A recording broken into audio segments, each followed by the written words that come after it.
Chapter 5. Kate stood on the train platform, a bundle of nerves. Her clothes and toiletries were packed in her carpet bag, which she gripped tightly in her hand. Her mother's wedding dress, shoes, and a few other sentimental items were packed in her trunk, which was already on the train.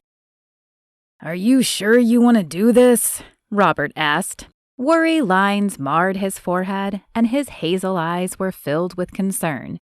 "You can stay with us as long as it takes, Kate." Kate glanced at Abigail, who, while smiling, still had the ability to hold Kate in a cold stare. "I know I could, Robert," she said, returning her attention to him. "But I do feel this is where God is leading me. I will not deny I am a little apprehensive, but I believe He will protect and provide for me." "You better write," Robert said, as he pulled her in for a fierce hug. Kate would miss pieces of Boston, like the library and the stables. She doubted the West would have an expansive library like Boston did, and she had no idea if she would be able to have her own horse and ride daily. In fact, the West probably wouldn't have some of the finer amenities she was used to. But more than those, she would miss Robert. They had been distant growing up, but after the death of their parents they had become closer, and though she would not miss his sometimes overbearing demeanor, he was the only blood relative she had left. That alone created a bond that could not be broken. She would not, however, miss the insulting comments from Abigail, or the cool stares often passed her direction during mealtimes.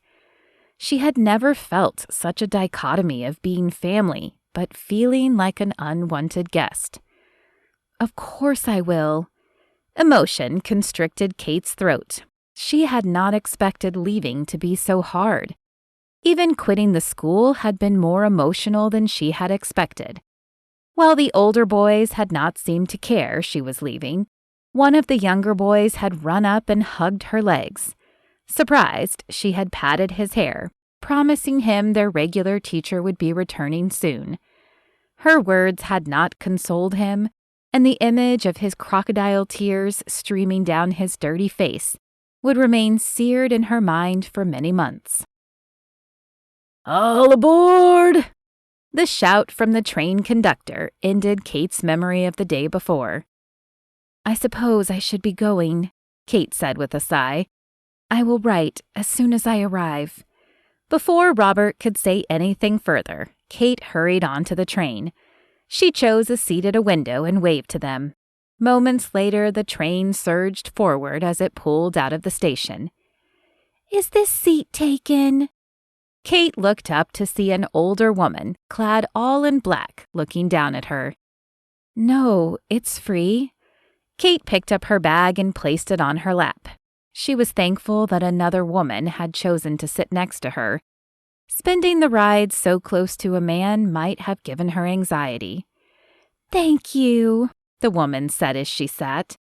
"I have not traveled by train before, and I must admit I am a little nervous." "Me too." Kate offered her seatmate a small smile. "Oh, wonderful. Then we can try it out together," the woman said. "I only wish I were traveling under different circumstances." "Oh?" Kate didn't want to pry, but the woman had brought it up. "Yes, unfortunately I am heading out west due to a death in my family. Well, two, actually. My husband passed away a month ago, and after my granddaughter was killed in a bank robbery, I decided to move out west to be close to the only family I have left." Kate's eyes widened and her hand shot to her mouth. "I am so sorry for your loss." "Me too," the woman said. "Charles was older and had lived a full life, but Pauline was so young, only 20 years of age and about to be married." "Oh, that's awful," Kate murmured. She felt bad for her seatmate and for the poor woman's family. But she was also more worried about her own safety now. Kate had known the West might be dangerous, but she had never thought about bank robberies. I am sorry for going on, the woman said. You did not ask for my sad story. My name is Ellen, by the way. What is your name, dear? Kate. Well, Mary Catherine Whidby, but I go by Kate. Ellen smiled at her. Nice to meet you, Kate. What are you heading west for? I am heading west to get married, Kate said softly, and then bit her lip.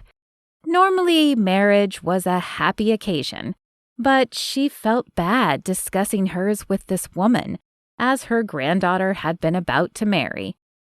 Ellen appeared to take no offense to this statement. That is wonderful, dear. I know I enjoyed my years with Charles. I wish you the best of luck. As the train chugged westward, the two women continued to chat and share their stories. Kate was glad to have made a friend, even if it was only until they reached Texas. Jesse sat in the far corner of the saloon that night, nursing a beer. He rarely drank and never frequented the saloon, but since losing Pauline, he felt lost. The patrol today had been uneventful, and while Jesse was glad to not have more violence, he could not help feeling the need to be doing something more to avenge Pauline. Sorry about your loss, hon.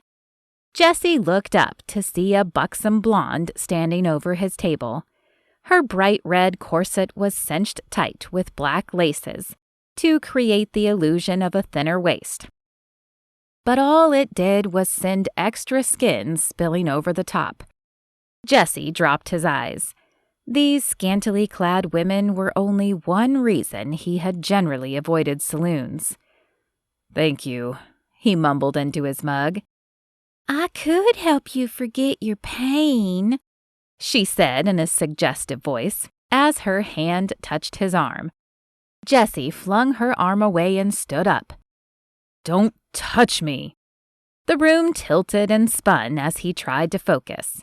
Somewhere in the midst of the swaying, he saw the girl cower back before the long-haired owner rushed to her side. What's the problem, Lizzie? The owner growled. Clad entirely in black, with dark eyes and a scar on his cheek, the man was a fearsome sight even when he wasn't angry. But when irritated, his face grew red and mottled, reminding Jesse of a bull about to charge. The normally noisy establishment was now silent, watching the scene unfold, and undoubtedly waiting for a fight to break out. Though Jesse had never participated, he had often heard the men of the town talk about the entertainment of fights at the saloon. It was my fault, Wyatt, the woman said. Though still quiet, her voice held a firm resolve. He just lost his fiancée, and I pushed him when I shouldn't have. Wyatt turned to Jesse, who was leaning against the wall, trying to keep from getting sick. The interior of his stomach sloshed like a boat tossed around in a storm.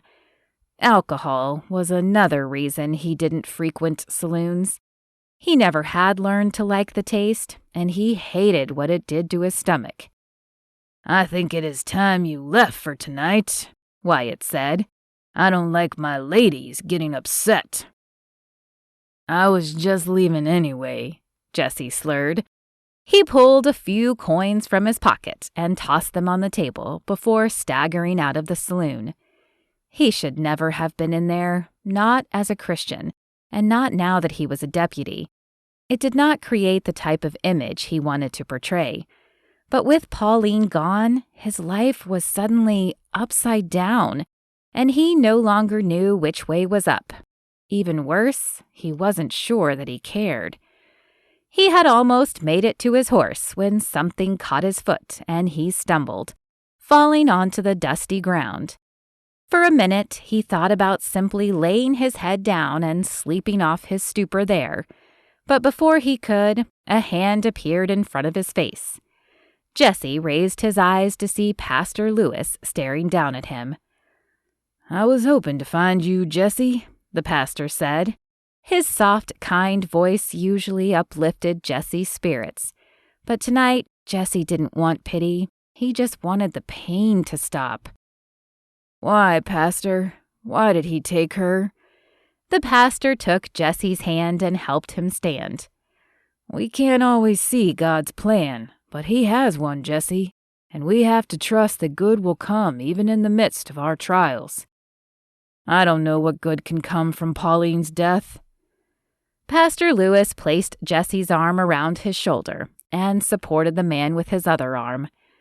"Why don't you come with me, and we will sober you up and discuss it?"